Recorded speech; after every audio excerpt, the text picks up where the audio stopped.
Nicolás Maduro et son épouse Tilia Flores ont été conduits il y a quelques minutes devant le tribunal des États-Unis d'Amérique pour leur expliquer qu'ils viennent d'entrer dans l'histoire. De l'histoire la plus sombre de la justice, du pays le plus puissant de la Terre. L'enfer a commencé pour eux, il a commencé comme nous avons commencé.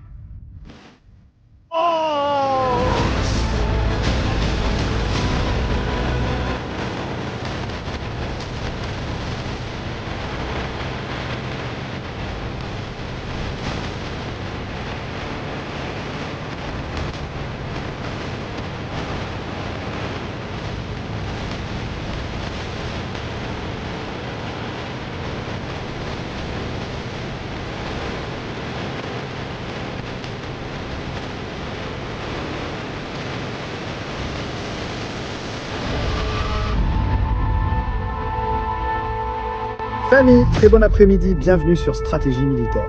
Nous sommes en direct en ce moment. 5 janvier 2025. Les histoires ont un début et une fin. Et celle-ci n'a pas encore eu de fin, nous avons vu le début. L'arrestation de Nicolás Maduro à Caracas, lors d'une nuit historique pour le monde militaire, pour le monde de la géostratégie, pour le monde de l'histoire moderne. Au cours de la nuit, l'équipe de Delta Force a sorti Nicolás Maduro du lit avec sa femme, tandis qu'il essayait de se réfugier dans le bunker infaillible qu'il disait avoir. Les États-Unis d'Amérique, avec un plan mesuré, limité, préparé. Pendant des mois, ils menaient l'une des opérations les plus complexes de leur histoire. Faire sortir le dictateur de sa capitale, entouré de sa garde cubaine, qui ont donné leur vie pour lui ou non, mais en suivant les ordres du régime cubain. Nous allons parler de tout cela plus tard. Ce soir, nous allons faire une analyse complète de la situation. Nous allons évidemment reparler de géostratégie. Nous parlerons de María Corina del Mundo, Delcy Rodríguez, Donald Trump et Marco Rubio. Ça va être une journée importante, intense, émotionnellement difficile, mais réaliste par rapport à ce qui se passe en ce moment. Je vous remercie de faire confiance à cette chaîne, d'être toujours avec nous, de suivre chaque moment de cette guerre et de tirer des conclusions ensemble. En communauté, pas juste une chaîne. Nous sommes une communauté, nous sommes des milliers de personnes avec les mêmes préoccupations et un même objectif, la liberté du Venezuela et des pays libres. C'est exactement ce qui se passe. Je voulais aussi vous annoncer une nouvelle de dernière minute. En ce moment même, une frappe de pré-entrée pourrait être en préparation sur Idam. Très bientôt en Israël, Israël pourrait être en train de préparer une nouvelle attaque contre Idam. Je m'arrête là. Nous parlerons aussi de ce sujet ce soir dans une autre émission que nous allons faire. Ce sera un lundi intense. Nous commençons la semaine très fort, mais l'image du jour, le moment du jour, ce que nous voulions voir. Le nouvel uniforme de Nicolás Maduro n'existe plus. Chemise en soie, coton, lin, montre de marque, pantalons et chaussures de créateur, tout cela appartient désormais au passé pour Nicolás Maduro et pour Cilia. Ont-ils pu partir, s'exiler? Les États-Unis leur ont proposé cela contre certaines choses qui semblent maintenant se concrétiser. Sans Maduro au pouvoir et en laissant une partie de la cupula de Maduro au pouvoir, il faudra aussi en parler. Il faudra être réaliste avec cela. Arrêtons de nous mentir, la réalité est ce qu'elle est. Il faut ouvrir les yeux et commencer à agir rapidement avant qu'il ne soit trop tard. Il s'est passé de tout, mais comme je le dis, le moment fort de la journée, nous l'avons ici, nous allons le voir en direct en ce moment. Famille, félicitations à tout le peuple du Venezuela, félicitations à tout le peuple libre. Nicolás Maduro exilé. Il y a un moment,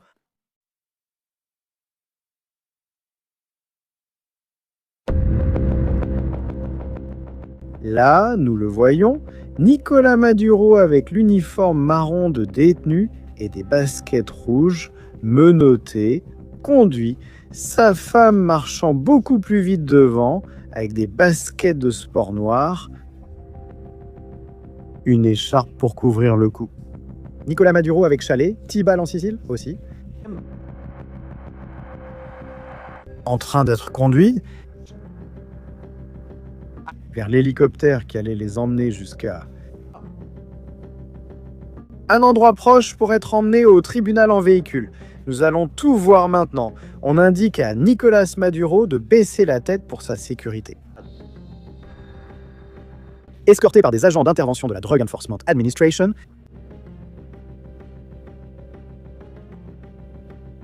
immatriculation N813 FX. Le dernier voyage pour l'instant dans les airs de Nicolas Maduro. Nicolas Maduro, habitué aux avions de luxe, voyage désormais en hélicoptère de la Drug Enforcement Administration. Il faut le voir pour le croire, il faut le voir pour le croire, ce que nous voyons en ce moment.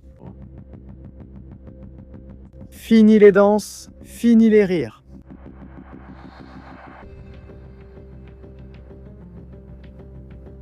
Nous le voyons sous un autre angle, Nicolas Maduro, regardant partout, cherchant les caméras, cherchant l'attention, cherchant peut-être des visages familiers. Tilia qui accepte son sort et marche directement vers Lely Maduro, plus lentement, elle savoure l'instant. Elle cherche l'image. Il semble qu'il soit blessé. On donne des instructions à Nicolas Maduro. Nous allons aller à l'hélicoptère. Ne baissez la tête que près des hélices. Pour l'instant, regardez devant vous pour éviter de tomber. Je vous dirai quand il faudra baisser la tête, ce sera à ce moment-là. Maduro est un mastodonte, grand et imposant. D'abord sa femme et maintenant Maduro, il s'assoit sur le lit. Pour monter dessus.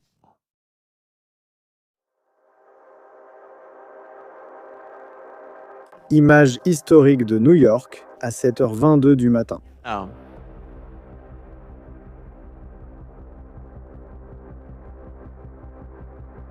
À quoi pense Nicolas? À quoi pense Célia? Il ne sait pas encore qu'il a été trahi. Maduro ne sait pas encore. Que Delcy, Padrino et Diosdado l'ont trahi. Il ne connaît pas encore la vérité. Et quand il l'apprendra, quand son avocat, ou peu importe qui communiquera avec lui, le lui dira. Maduro doit parler, il doit tout raconter.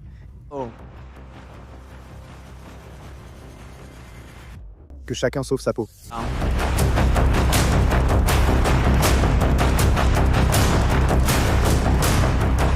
Des mesures de sécurité extrêmes sont prises pour garantir non seulement que Maduro arrive au tribunal, mais aussi qu'il y arrive vivant, car maintenant, Maduro vaut plus mort.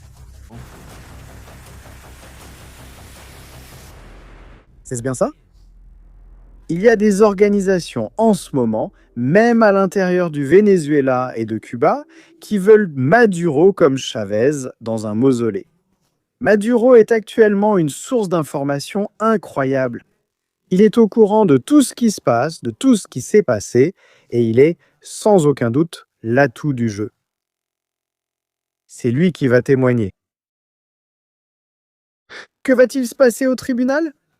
Nous avons d'autres vidéos à regarder, puis je vous expliquerai qui jugera l'affaire. Le juge est très âgé. 95 ans?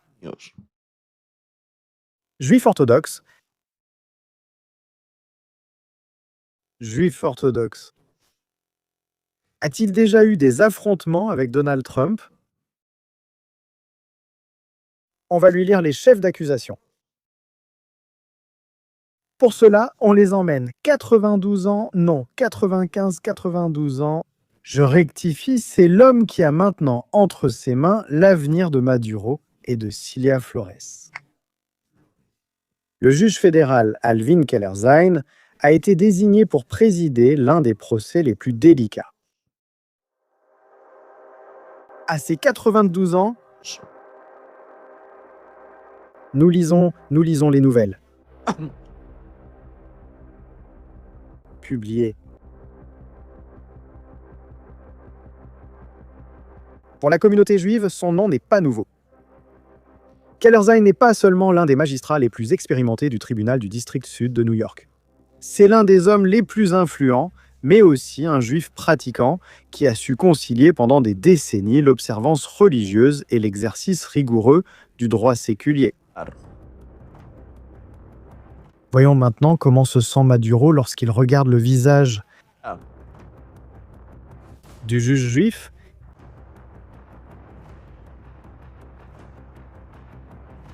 Du sioniste dont Maduro a tant parlé. Ça va être incroyable. De l'action jusqu'à la dernière minute. On dirait un drame, on dirait un film de science-fiction, mais ce n'est pas le cas.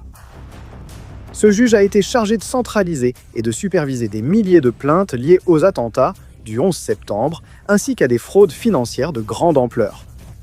Il a présidé le procès civil contre Harvey Weinstein. Une position ferme, sans privilège ni exception. C'est un homme de fer.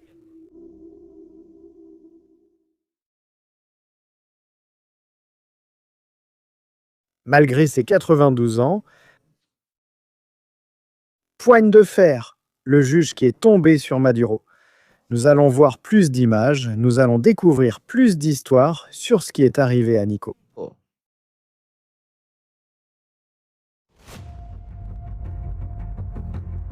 Transporté dans le fourgon blindé de la Drug Enforcement Administration, des routes sans circulation, des voitures de sécurité et du service secret également impliqués.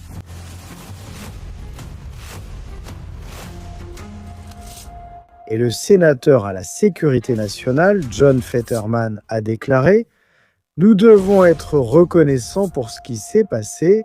C'est une bénédiction d'avoir capturé Nicolás Maduro. » On le voit là.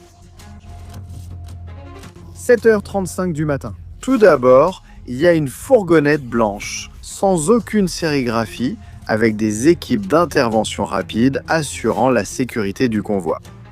Portes ouvertes, prêts à tirer sur quiconque oserait tenter quoi que ce soit.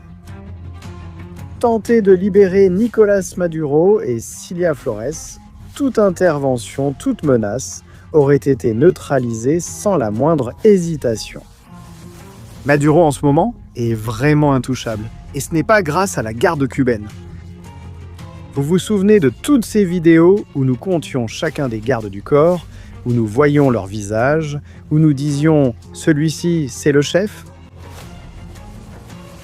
Selon un communiqué officiel du Venezuela, là, éliminé. Plus de 30 agents cubains éliminés dans la nuit de Maras. Communiqué officiel. Nous le voyons par ici.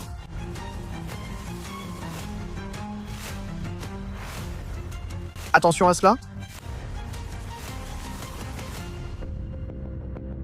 La République bolivarienne du Venezuela. Là. Je rends hommage aux 32 combattants cubains qui ont donné leur vie en accomplissant leurs devoirs dans le cadre des missions de coopération. Sans défense, à la suite de l'attaque criminelle et infâme perpétrée par le gouvernement des États-Unis contre le territoire vénézuélien à l'aube du 3 janvier 2026, ce personnel agissait dans le cadre de la coopération entre les États-Unis et des États souverains. Ils accomplissaient des tâches de protection et défense institutionnelle. Leur action s'est distinguée par le courage, la discipline et un engagement incroyable envers la paix et la stabilité régionale. Le peuple et le gouvernement bolivarien du Venezuela expriment leur solidarité la plus profonde avec le gouvernement révolutionnaire de Cuba et remercient le président de la République de Cuba, Miguel Díaz-Canel Bermúdez, ainsi que le général de l'armée, Raúl Castro Ruz, leader historique de la révolution cubaine, pour leur accompagnement et leur fermeté solidaire. En tendant un bras fraternel aux forces armées révolutionnaires et aux familles des combattants tombés, dont le sacrifice renforce nos liens historiques de fraternité, souveraineté et lutte partagée. Caracas, le 4 janvier 2025.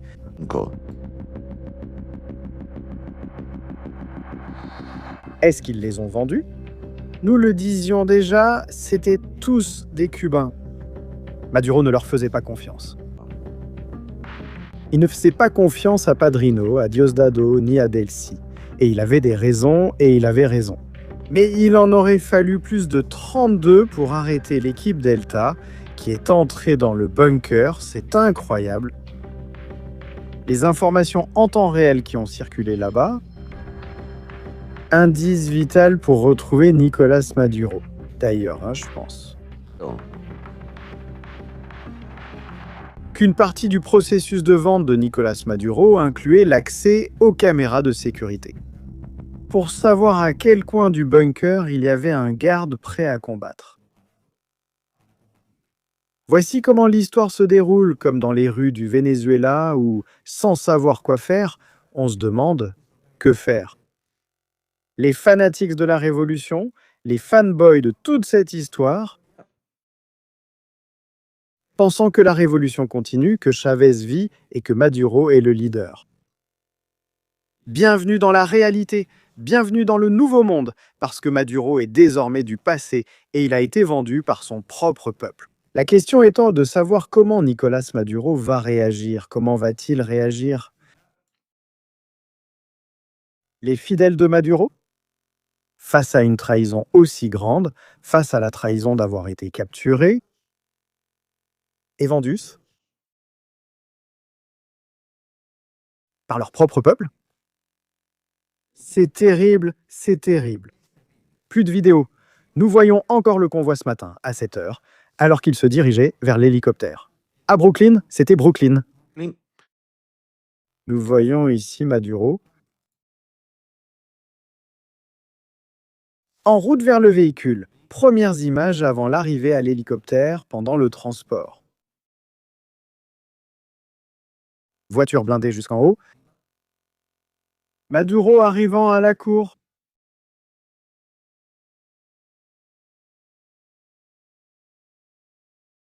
Tremblement depuis l'entourage de Maduro. Ils choisissent selon les résultats demandés.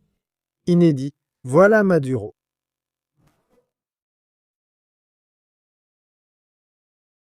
En train d'être conduit au tribunal.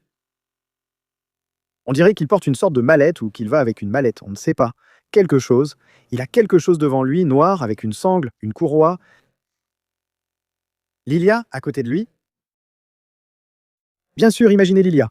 Quand ils ont emmené Maduro, ils ont dit de m'emmener aussi. Je n'allais pas rester avec ceux-là qui allaient me tuer. Si elle a préféré vivre en captivité plutôt que de mourir dans les prochains jours, c'est quelque chose d'incroyable.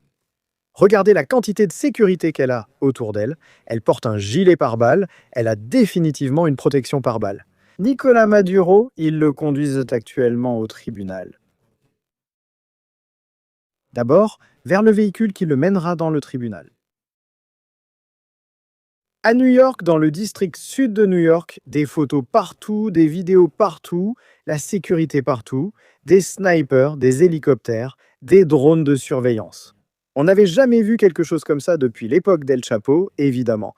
Mais je pense que c'est bien plus grand qu'El Chapo. C'est beaucoup plus médiatique dans ce sens, parce que c'est quelque chose à l'échelle mondiale, c'est quelque chose qui a apporté toute l'attention, évidemment, il s'agit d'un ex-président.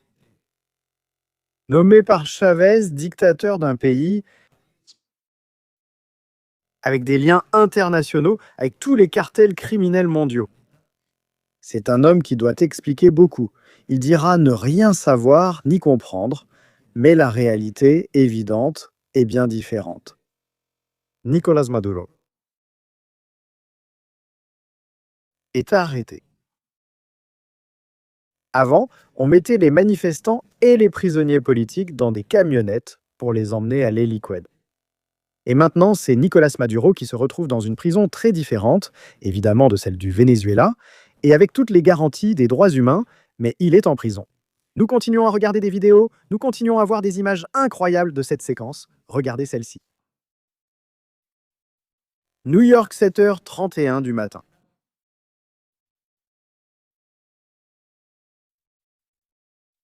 Il est transféré du centre de détention au tribunal.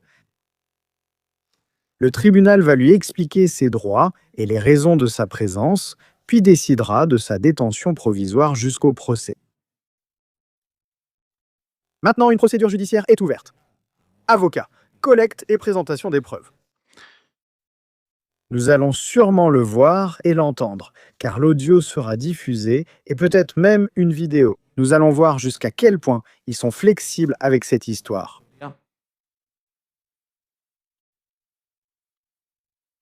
Et nous verrons évidemment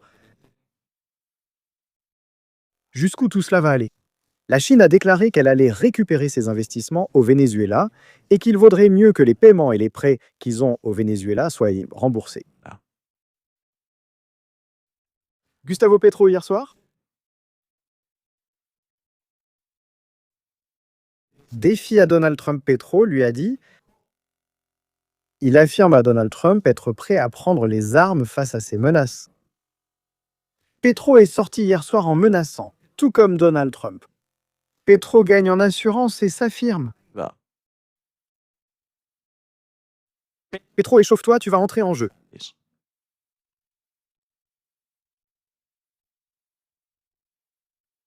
La présidente du Mexique? Bon. L'Amérique n'appartient à aucune doctrine ni puissance. Elle est aussi en train de réfléchir en ce moment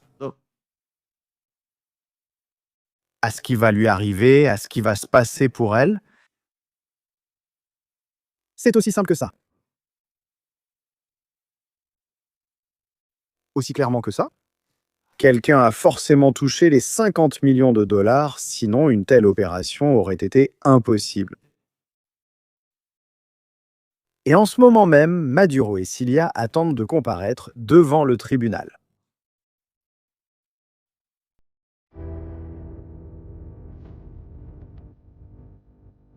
C'est un nouveau chapitre de cette histoire. Ja, C'est un autre moment. dos.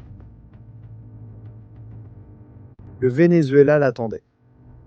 Télévision espagnole, chaîne de télévision du monde entier, chaîne d'Amérique latine, d'Amérique du Nord, du Canada, d'Europe. Regardant la chute de la narcodictature. Mais elle n'est pas encore complètement tombée. Il reste Cilia à juger, Maduro à juger pour ses crimes. Mais il y a aussi Delcy Rodriguez, une autre criminelle responsable de la disparition de milliers de Vénézuéliens, directrice et chef du SEBIN. Et avec des bureaux dans les liquades. Ne nous fions pas à la situation actuelle. Diosdado Cabello et Vladimir Padrino sont toujours en liberté. Ont-ils conclu ou négocient-ils un pacte avec Donald Trump? Nous en discuterons ce soir et verrons en détail ce qui se passe. C'est un moment où l'opposition doit agir avec précision. Et sans faire d'erreur. Maduro est en prison.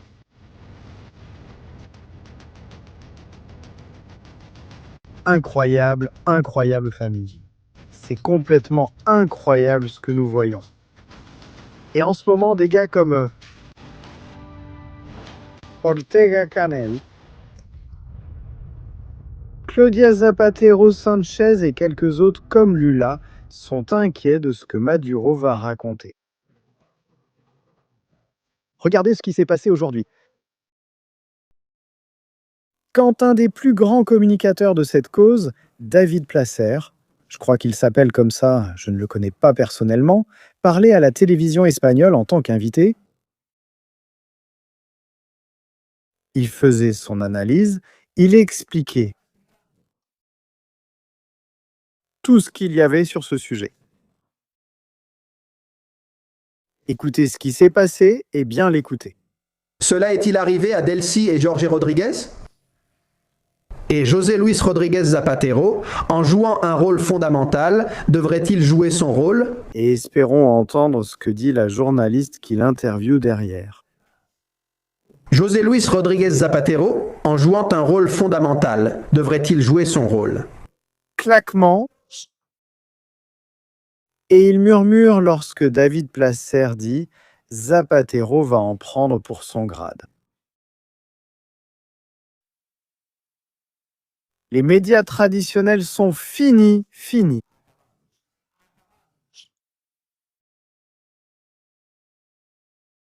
Ils sont finis, la manipulation médiatique est totale. C'est pour ça qu'ils nous détestent autant, c'est pour ça qu'ils ont peur de ce que nous faisons. Très proche de Delcy et de Jorge Rodriguez. Et il pourrait audio-amplifier José Luis Rodríguez Zapatero. Ah, il joue déjà un rôle fondamental. Il devrait jouer son rôle. Et pour priver David de plaisir et l'empêcher de dire la vérité sur toute cette histoire. Quand on commence à parler des connexions de Maduro avec Zone Piétonne, le spectacle vient de commencer, la famille, le spectacle vient de commencer. Ce n'est que le début d'une histoire que nous allons vivre ensemble. Incroyable, c'est incroyable. Cela paraît digne d'un film, mais ce n'en est pas un. Maduro, au début, a fait semblant d'être boiteux, puis il peut marcher, puis il ne peut plus marcher. Ensuite, il regarde vers le haut, cherche les caméras, cherche les hélicoptères. Nicolas, est-ce que ceux qui ont dit qu'ils seraient avec toi jusqu'à la fin t'ont trahi? Ceux qui ont dit qu'ils étaient prêts à mourir pour la révolution. Ceux qui étaient prêts et qui ont dit au peuple que l'impérialisme voulait les coloniser. Et voilà que Donald Trump arrive en disant « Oui, nous voulons le pétrole pour rendre le Venezuela riche, pour que la Russie ne l'emporte pas, ni la Chine sans payer, pour que personne ne l'emporte. » Comment? Nous allons grandir le Venezuela. Donald Trump a déclaré cela au peuple vénézuélien. Il veut éviter un bain de sang et a dû prendre des décisions difficiles à ce sujet. Mais comme je le dis, nous en parlerons cet après-midi dans notre émission spéciale. Premier jour, immature, tout ce qui se passe et arrive. Famille, merci aussi pour votre soutien à mes publications sur Twitter. Hier, j'ai fait une publication qui n'a pas plu à beaucoup de gens. J'ai reçu des insultes. Ce n'est pas grave. Les insultes ne vont pas changer ma position ni ma façon de voir les choses. Moi, je m'aime bien, j'aime voir la réalité et je n'ai jamais créé de contenu pour plaire à la majorité. Qu'ils sourient puis reçoivent un choc de réalité. Je ne vends pas. Je n'ai rien à vendre, je raconte simplement les choses telles qu'elles sont. Les choses comme elles se passent. C'est de cela qu'il s'agit, stratégie militaire. Raconter la réalité, analyser le quotidien. Ignorant ce que l'avenir réserve. En ce moment, nous avons Maduro aux États-Unis d'Amérique, Daisy Rodriguez au pouvoir. Adieu, puisqu'il reste avec eux, et à Padrino qui est aussi là. Nous avons Marco Rubio qui fait le lien entre Donald Trump et la cupule dictatoriale du Venezuela, les dictateurs restés là. Nous avons Maria Corina, dont nous ignorons la localisation, et Edmondo, dont le compte Twitter a été piraté hier soir. Une opposition ignorante de la situation. Et un peuple qui attend, qui continue d'attendre de sortir dans les rues pour le célébrer. Des rues entourées de groupes armés et une dictature qui joue en coulisses avec Marco Rubio. Et face à l'extérieur, avec les partisans du chavisme, une situation complexe, difficile, chaviste et opposant au bord de l'affrontement. Il faut gérer cela intelligemment et avec astuce. Et ce n'est pas une course de vitesse, c'est une course d'endurance. Le gagnant est celui qui a le plus de résistance, et s'il y a bien une chose que le peuple du Venezuela a démontré, c'est qu'il peut résister, et beaucoup. Donnons une chance, analysons ce qui se passe ici dans Stratégie militaire. Ce soir, émission spéciale, ne la manquez pas. Famille, c'est un véritable plaisir. On se retrouve dans la prochaine émission ici, dans Stratégie militaire. Passez une bonne journée, que Dieu vous bénisse et que le Venezuela Voilà. redevienne libre